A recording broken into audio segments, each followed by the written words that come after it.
Well, now the battle of the hearts and minds, traditionally played out through diplomacy and propaganda, is being played out online. My next guest has almost 500 million views for his provocative commentary online, making him hugely influential. Hassan Piker streams live under the name Hassan Abi. His analysis of the Israel-Hamas war has taken a highly critical stance towards Israel and Western media, and he's been calling me out for my coverage. Because he only cares about Israeli citizens. He does not care about Palestinians as human beings. That's why it's apples to oranges. It's like one side is a human, the other side is a barbaric monster child. I never said that, obviously. He says that he'd like nothing more than to come on to Uncensored and call me a baboon in a suit to my face. Well, here I am, a baboon, and he can join me now. I'm joined by Hassan. Hassan, thank you very much indeed for coming on.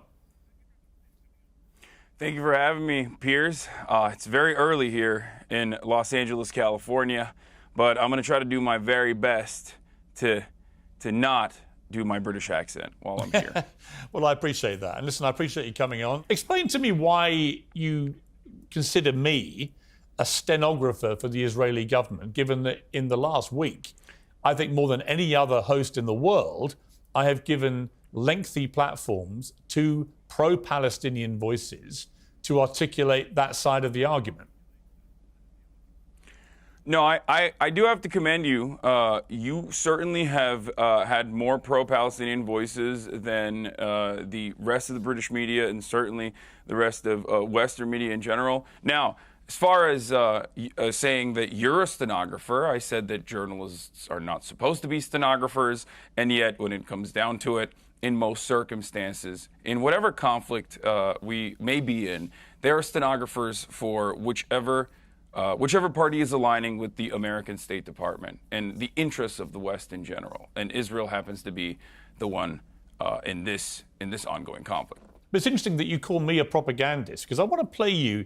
This was your reaction to when the hospital got bombed. I'm a propagandist. Well, no, for the record. I'm not calling you that. I'm just saying, I'm going to play you. I'm saying I am. Okay, well then, I'm saying I am. I just before want to you even play it. Okay, I'm going to play the clip. This is your reaction to the bombing of the hospital the other night. While I was in the process of getting ready for the stream, Israel enacted one of the singular worst strikes they have done thus far, and an Israeli airstrike hit the Al Ahli hospital in Gaza City, where thousands of civilians were seeking medical treatment and shelter from the relentless bombing campaign.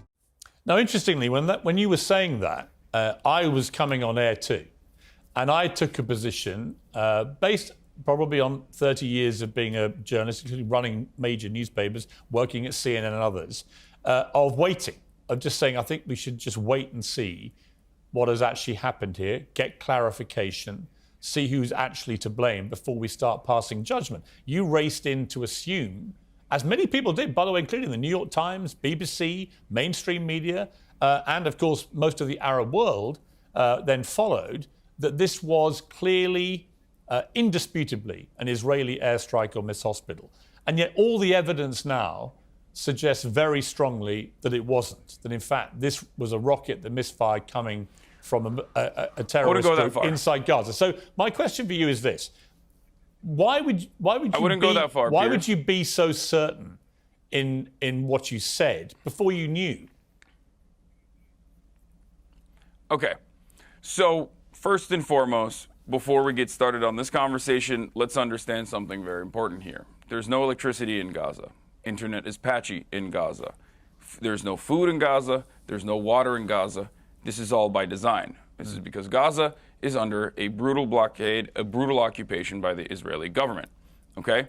So that plays a role in the fog of war and the misinformation that gets spread.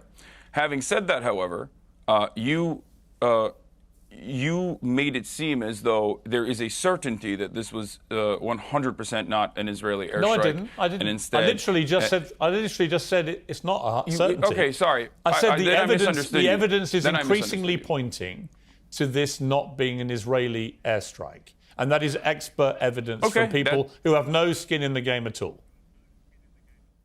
Yes. Well, I don't know which expert you're talking about, because I think Channel 4 did a pretty good job. As a matter of fact, I would say Channel 4 did probably the best job so far in analyzing everything that the IDF has said. But the reason why I believed, and I still do believe, that the likelihood is that this was an Israeli bombing campaign wasn't only because of the singular verifiable video, the phone video from the balcony that had all of the markings of an airstrike, the fact that the Israeli Air Force was enacting a bombing campaign in the region at the time, according to the Al Jazeera live streaming footage that everyone is using but doesn't understand, the fact that the digital media person for the IDF immediately came out and said that this was actually an airstrike that hit a Hamas target, and that he was sad that there were, casualties at the end of the day, but this was a Hamas target, and celebrated it. And more importantly, I guess, the fact that this hospital had been bombed by Israel. This hospital had been bombed by Israel on Saturday. 22 hospitals have, as a matter of fact, been bombed by Israel since this last saga in the occupation. And this hospital had been bombed directly by Israel, where the cancer ward was destroyed. Israel has been bombing all of these hospitals. Israel has been calling all of these hospitals to evacuate over and over and over again. The medical professionals at the hospital had been called by the Israeli government the day prior, and everyone on the ground assumes that this is an Israeli airstrike. They are the ones who experienced the situation. Hassan, so when you have but the every truth single, is, can I just finish this? If you watch the Can I just finish BBC, this? if you watch the Can I- BBC account of all this last night, by their Verify unit, which was specifically set up by the BBC to be completely dispassionate in these investigations, and they reached a pretty clear conclusion based on circumstantial evidence, I'll make that clear, that this would not have been an Israeli airstrike, including, for example, the size of the crater, which bears no relation to the size of craters normally left by Israeli. So, look, my point is, neither of us know for sure. But you took to your airwaves immediately because actually your, I wouldn't even say unconscious bias, your admitted propagandist bias on your part was that you wanted that to be an Israeli airstrike. It suited your narrative. And I would say that that in itself, in its way, wanted it to be an is being a Israeli airstrike. stenographer. Well, you accuse me of being a stenographer. I try and be fair and get to the truth. In your case, I don't think you try to do that. I think you appeal to your audience, appeal to your base, and you don't really care whether the facts are there or not. This is entirely unfair because you just said circumstantial evidence favors that this was not an Israeli airstrike. Yeah. I gave you all of the circumstantial evidence that it does favor that this is an Israeli airstrike. The reason why, however, circumstantial evidence is not enough. And the one thing that I will concede to, because when more information did come out, and no, I do not mean when Israel said that they did not bomb this hospital and it was actually Hamas, and then they turned around and went, never mind, it's not Hamas, it's actually Islamic Jihad. And then they said, we have more evidence coming out in a couple hours. And then the evidence came out, and it turns out it sounded like the phone conversations that they were able to intercept, supposedly, sounded like, by experts at the very least, to be completely false and completely made up. Yeah, but Hassan, I don't think, listen, in all honesty, I don't think, even as you're saying all this, I think you're a smart guy. Piers, let me finish. I think you've looked at all of this, and I think in your heart, you know this was probably not an Israeli airstrike. And I'm just curious why you would, instead of admitting that as facts change, that is your not opinion what I'm changed. saying. That is not what I'm saying at all. I don't understand why you would double and treble down when the evidence is pointing the other way. You're asking me to be on your show. Do you want to talk? Yes. If you're asking me to be on your show, and I want to be on the show, thank you so much for having me on your show. Let me explain exactly what I said, and let me explain to you why I think still, to this very moment, until there is a third-party investigation that is concluded by the UN, the International Criminal Court, or specifically a forensic analyst that looks at the situation, is allowed to be on the ground. This is not just my perspective. This is B'Tselem as well, which is an Israeli organization that has also demanded a third-party investigation occur. I am not going to conclusively say that this was not Israel's fault. I don't expect you to. Because I just gave you, and not because I'm a propagandist. As far as me being a propagandist goes, everyone is a propagandist. I'm just honest about it. You're a propagandist. We have our biases. I'm curious who you think I'm a propagandist for. Honest about my biases. Who do you think I'm a propagandist for? Who do I think you're a propagandist for? Whichever every media person is doing propaganda. But who for? I've got to be doing it with somebody. You think it's a bad word. I don't. That's just the difference. This is a semantics I do. I think it's actually quite a serious charge. Hassan, I think it's a serious charge to level, not as a podcaster, but as a journalist who's broadcasting around the world, who has a reputation, I believe, for being fair and impartial, actually, on these issues. It's quite a charge to just say, I'm a stenographer for the Israeli government or I'm a propagandist. I don't think there's any evidence that I'm either of those things. I'm curious who you think I am doing the propaganda for. While we're having this conversation, 3,000, Piers, while we're having this back and forth, 3,840 Palestinians have been ruthlessly slaughtered in the last incursion into Gaza. I feel like this is an incredibly selfish, self-centered conversation to have. You asked me to be on here. You wanted to hear my perspective. I'm willing to give it to you. I don't want to talk about I don't want to talk about Noam Chomsky style manufacturing consent conversations about how the media is operating in the behest of capital. You were the guy. Listen, you were the guy that called me. There are dead people. Listen, Hassan, I only asked you because you're the guy that called me a propagandist and called me a baboon in a suit. I was curious as to why. You don't want to say who I'm doing the propaganda for. We'll move on. I agree with you. There's a bigger picture here. Let's move on. Let's take a short break. Hassan, let's take a short break. I want to come back. I want to talk to you about what happened on October the 7th, get your reaction to that.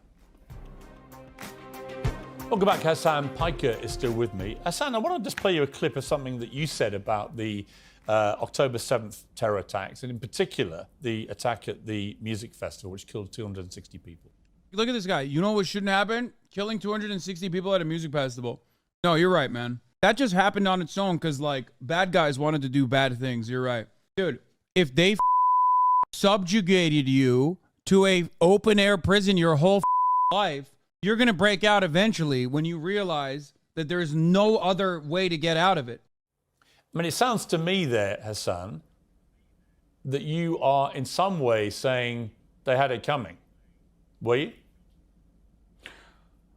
No, I wouldn't say that they had it coming. I think that Michael Brooks used to say, analysis is not justification. And while obviously civilian casualties and horrific barbaric acts that were committed on October 7 are completely unacceptable, the important thing to make sure that it never happens again is to analyze what are the conditions as to how it happened to begin with. And I think Ehud Barak is going to be on in a little bit as well, or maybe he's on before me. Yeah.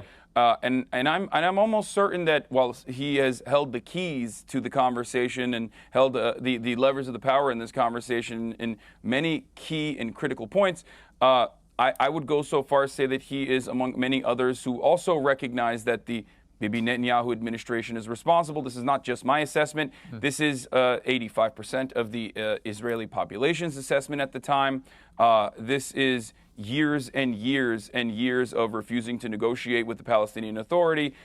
Don't take my word for it. Take Bibi Netanyahu's personal word for it. In 2019, in a closed-door conversation with Likud members, he said that if you want to thwart any kind of Palestinian nation state, you must do everything you can to only negotiate with Hamas. We control how high the fire goes. He has given cash to Hamas by way of Qatar. There is no bigger fan of Hamas than Bibi Netanyahu, which I hope one day you can maybe interview, and then you'll ask him to. No, I actually did interview him a few months ago, and I did actually spell out to him that there have been a lot more Palestinian deaths this year so far, up to the point of the interview, than Israelis, and what he intended to do about it. He said then he didn't believe in collective responsibility, which is now this hot phrase in this whole crisis about whether you would hold all people in Gaza responsible for Hamas. Interesting to see if when they... Can I ask you a question? Let me just finish my point. If they do then launch a ground invasion, it'd be interesting to see if they keep to that word. I'm not a defender of what Bibi Netanyahu has been doing in Israel. In the last year, his attack on the credibility and integrity of the Supreme Court, I think, has been a disgrace. And I think it has fractured society in Israel. I also think that it's caused so much social unrest and had such big protests that you could argue it's taken the eye off the ball of the people who should have been defending the border because they've been trying to sort out what's been going on domestically, internally inside Israel. So I think it's a catastrophic failure of intelligence, of security, of defense, all of those things. I'll be amazed, frankly, if Netanyahu survives this. So I'm certainly not here to defend him, even if you do view me as a stenographer for his government. My question for you, I think, is this. is that I've had a lot of problems trying to get people on the pro-Palestinian side to separate two things. That you can say, as I believe and you believe, that the Palestinians have been maltreated for decades.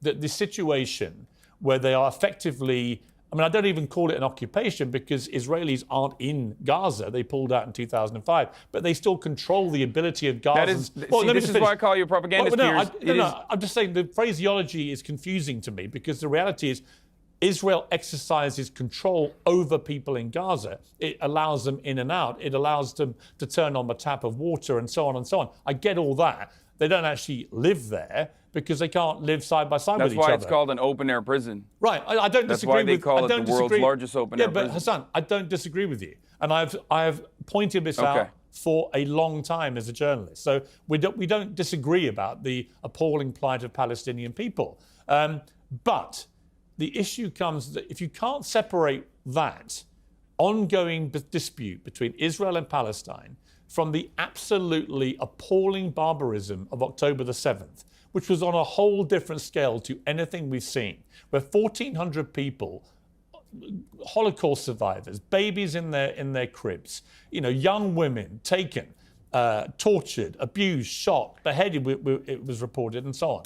If we can't look at that collectively, with a general humanity and agreement that is an absolute atrocity, then there's something wrong with this. And I find that the tribalism on both sides is now so toxic and so frenzied that you get people who literally can't. We've had a bunch of actors, right, signing this statement saying they want a ceasefire in Gaza and calling Israel war criminals and so on. But they don't say a word about the Hamas attacks that precipitated this.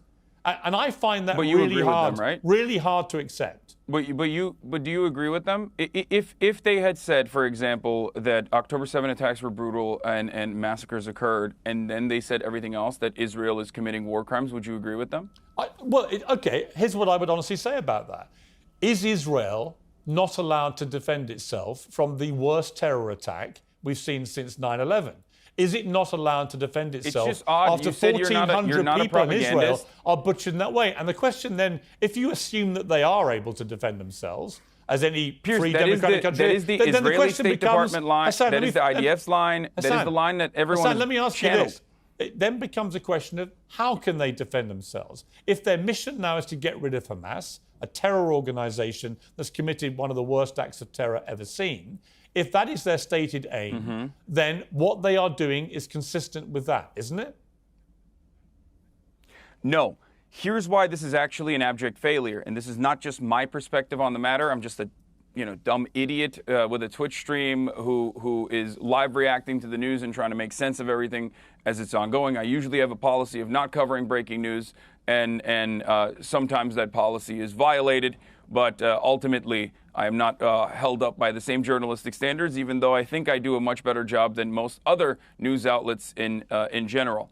So let me just say this really quickly. You said Israel has a right to defend itself. Absolutely zero people think that this is a ridiculous statement. However, how Israel is defending itself is collective punishment. Now, collective punishment in the form of depriving 2.2 million people of electricity, collective punishment in the form of depriving them of water, of food, collective punishment of in the form of 51 people dying in the West Bank, where, there is no Hamas in the West Bank, and yet 51 people have died because in the West Bank, settlers that are occupying Palestinian territory in violation of the international law, settlers who are doing an act of colonial terrorism, and this is not my statement on it, this is international law, that are doing horrifying things by simply just existing there and maintaining the presence with an occupying force in the form of IDF, who is ritualistically humiliating Palestinians in a structure that B'Tselem, an Israeli organization, calls the permit regime, where every waking moment of Palestinians' lives in the West Bank are absolute hell, where they have no legal recourse. 51 Palestinians have died, and that was before the Ramallah protest that happened last night, and the Israeli forces were opening up with live fire on protesters last night. So who knows what that death toll has become? This is all a product of Israel being an apartheid state. This is a violent apartheid state, a All peaceful right, Hassan, apartheid let me ask you state. this. It is a violence. Let It me is a ask you violence this then. required for its maintenance. Okay, listen. And that violence is frustrating people. I hear that you. violence I is hear you. radicalizing people. But here's Hold my- on. I hear as you. far as Israel, as far as what Benjamin Netanyahu has done, as far as the war government, what they have done, Pierce, going into Gaza Yeah. and bombing Gaza and killing 3,480 Palestinians so far in Gaza, 1,000 plus children out of all of those casualties, 22 hospitals being bombed, a bakery, the only remaining intact bakery being bombed yesterday. These are horrifying crimes that you would openly say are horrifying and unjustifiable when Russia does it, but when Israel does it, Israel has a right to defend itself. This is identical to the same talking points that I've heard from every Israeli administration official. It's the same talking points that I've heard from American politicians championing the exact same talking points. It's the same thing that I've heard from everyone else in the media. You might have been against the Iraq war, and you use that, but you're using that for evil, in my opinion, at this point, if you are not sitting here and condemning those acts of war crimes, those acts of violence, those acts of collective punishment. Well, I would say to that I think the death of any child in this conflict is horrific, absolutely horrific. But the question comes down to me that after an act of terror, as we saw on October the 7th, Israel should be able to defend itself and should be able to go after the people that perpetrated that, who live amongst civilians in Gaza deliberately. And the question for me becomes down to what is proportionate. I don't know the answer, Sen. I'll be honest with you. I don't know what that answer is. I do know the answer to that. Last night I had Dr. Ofer Kassif, an Israeli Knesset member who was expelled, suspended for 45 days for saying what I believe is the truth. Championing the exact same position of the Haaretz's editorial board. There are a lot of thoughtful people, a lot of formative Holocaust scholars, a lot of historians that all agree on the same point. The reason why violence that even penetrates through the Israeli security blanket that people thought existed, that penetrated through that Iron Dome, the Iron Wall, if you want to call it that, is because of years and years of oppression and years of violence, which is a necessity to maintain an apartheid state. And this has to stop. There's only two ways out of this. Either you engage in full-blown ethnic cleansing, and if you listen to the likes of Smotrich, or if you listen to the likes of Itamar Ben-Gvir, and these very unfavorable, unpopular, far-right figures, if you listen to Netanyahu and his Likud government, they say that they are interested in going in that direction, the ethnic cleansing direction, the ethnic displacement direction, or the only way out of this for a real solution is to move towards peace, to genuinely end the blockade, to end the apartheid, to end the occupation, and create a pathway towards citizenship for all people with a right to return, for all 14 million Palestinians, 5 million of which live under Israeli occupation. It's brutal. And then the rest living in diaspora. These are not unreasonable requests. These are requests that understand the dignity and the humanity of one side and does not simply treat them as their colonial subjects. Hassan, and it's the only way to create permanent security and prosperity in the region. If it was as simple as that, I'm sure that would have happened already. I would say this. I agree with a lot of what you've just said. Not all of it, a lot of it. I don't think you can ever achieve peace now with Hamas controlling Gaza. I don't think you can achieve peace with Netanyahu in charge of Israel, actually, after this. I don't think his own people will want him to be in charge of Israel down below when they examine exactly how this happened. But we will see. But Hassan, I've got to leave it there. Look, it's good to talk to you. You know, you're an important, influential voice to a lot of people. And I think we have a lot of common ground, and there are some things that we disagree about. But I suspect it's not as much as you think. You know, I do think that the core problem here has got to get resolved in a way that's been completely ignored for decades. And until it gets resolved, until the plight of the Palestinian people is resolved, until all these young people in Palestine feel there's some sense of hope and they can get out of what effectively is, as you say, a prison camp, then nothing is going to change. I don't think it justifies in any... I've got to finish it, but I don't think it justifies in any way what happened on October the 7th. But I do agree with you that until that core problem gets resolved, there will never be peace. Hassan, I appreciate you joining me. Thank you very much. Thank you for having me.